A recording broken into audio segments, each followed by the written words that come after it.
todos os regimes que pretendem cegar a sua população para que ela não consiga descortinar o rumo do seu próprio destino, afeta a educação, oferece a educação de baixa qualidade e, por conseguinte, não há ninguém capaz de poder questionar a todas as falcatruas que o regime ele pratica.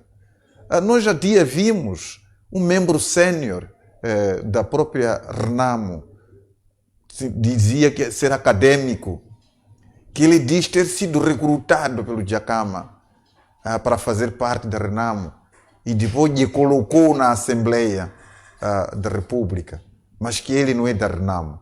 Como é que você explica uma coisa dessa natureza? Aceitar ir representar um partido em que você não nutre confiança com a ideologia deste partido. Foi a Assembleia da República fazer o quê? Tendo em conta que aquilo que é seu pensamento é dispar e ficou durante o mandato todo a defender os interesses desse partido.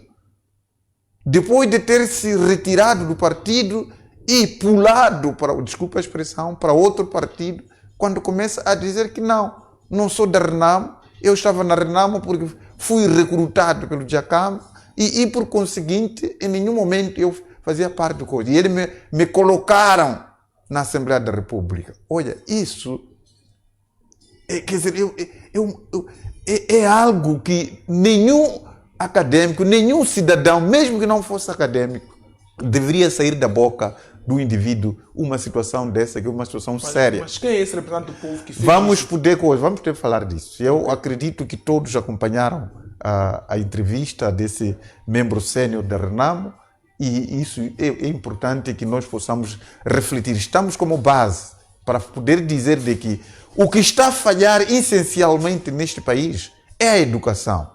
Os problemas não estão apenas na Renamo.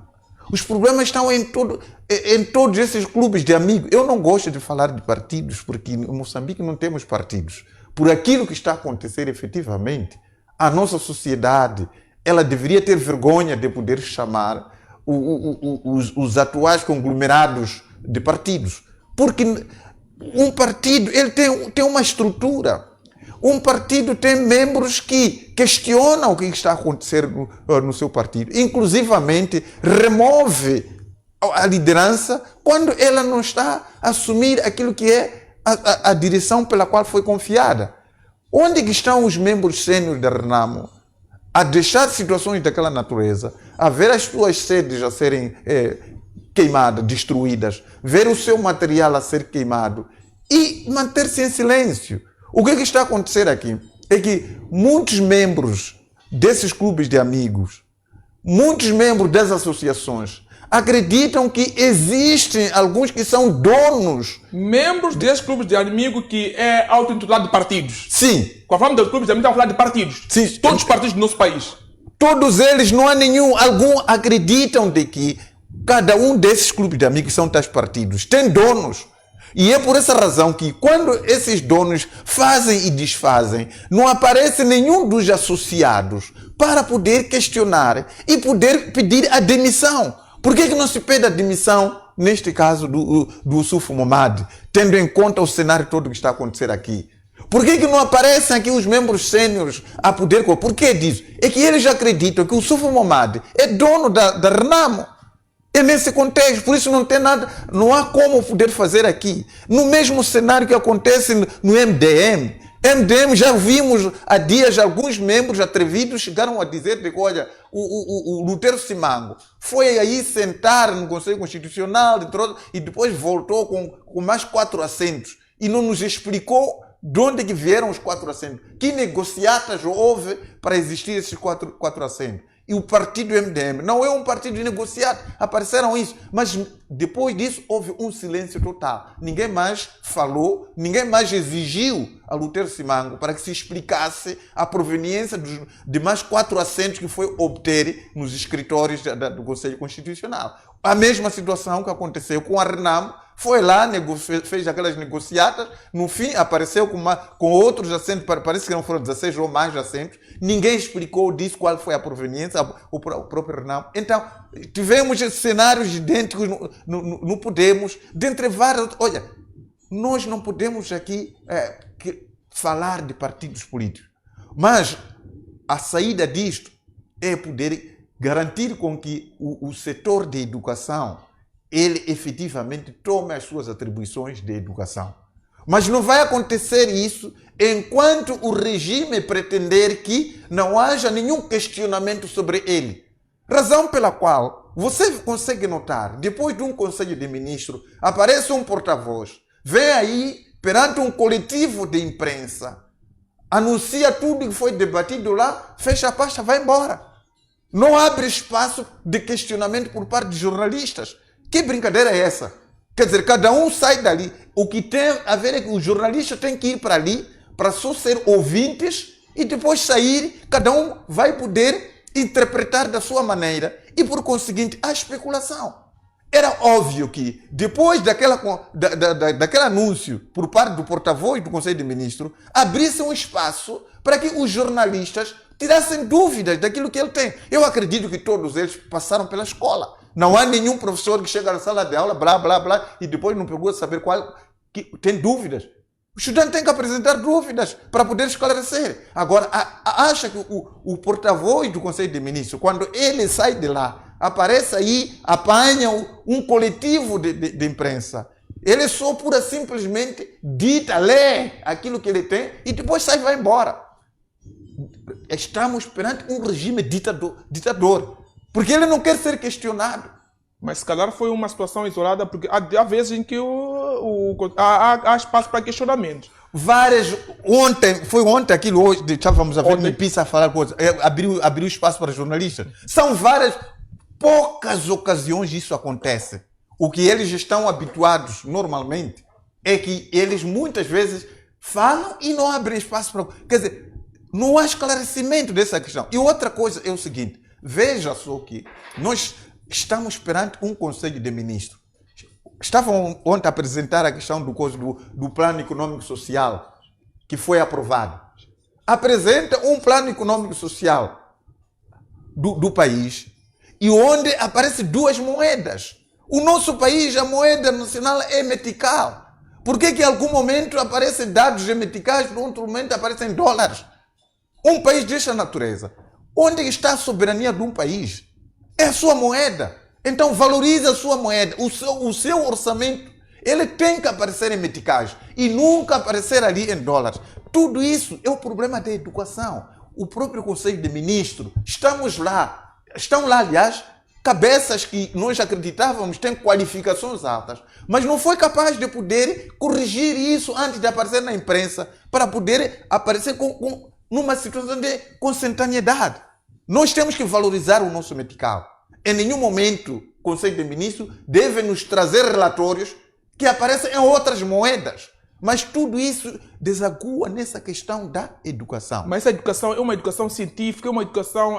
que tipo de educação estamos aqui a falar? Porque são pessoas que têm certificados, têm habilitações literárias invejáveis. Mas o que é isso de educação? O país está a distribuir certificados.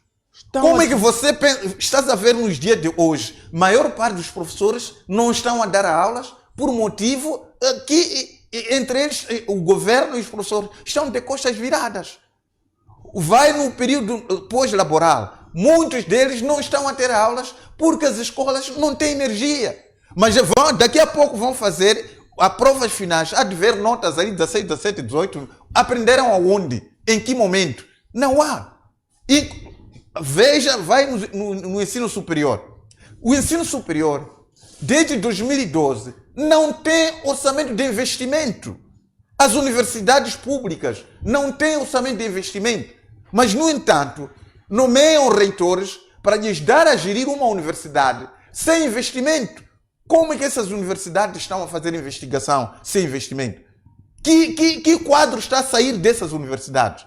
É exatamente isso, mas isso é propositado para manter indivíduos, aliás, a sociedade moçambicana, obscura, para não poder saber interpretar as estratégias pícias que dia após dia são implementadas para poder garantir com que eles continuem, perpetuem a praticar coisas desta forma. Falar de educação na Renamo é um bocado carregado. Também quer dizer, guerrilheiros estão ali fora aqui o deputado que falou que é alguém que formou-se, mas quanto aos guerrilheiros que têm atacado, têm destruído têm vandalizado alguns bens na cidade de Renamo, esses não tiveram a oportunidade de ir à escola.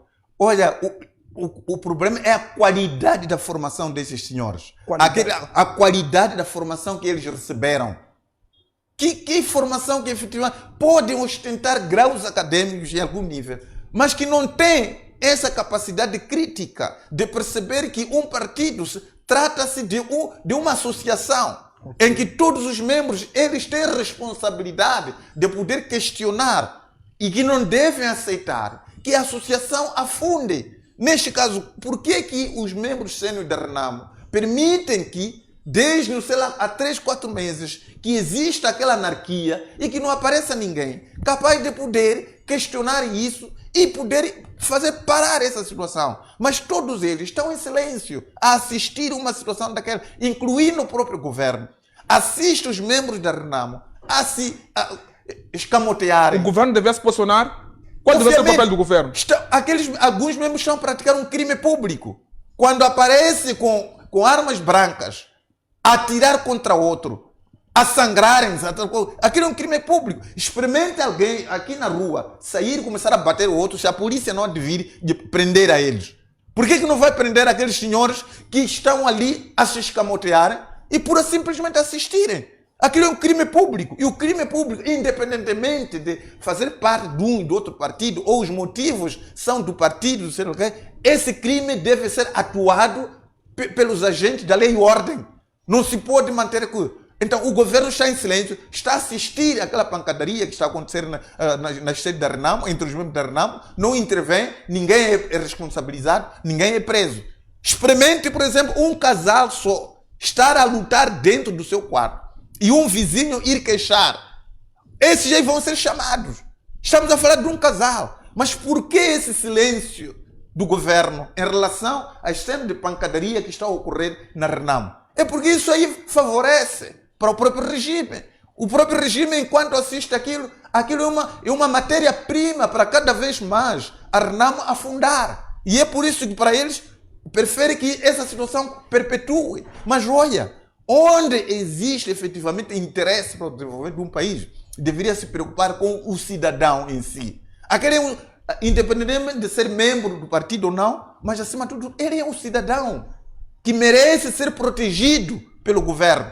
E o governo deixa o indivíduo a ser espancado, a sangrar, e não se chama nenhum deles para poder o proteger. Onde está o papel do governo? Se o governo garantiu que tem essa responsabilidade de manter a lei e a ordem no país, de manter a segurança do cidadão, mas o próprio governo assiste o cidadão a se escamotear um ao outro e pura simplesmente não diz nada.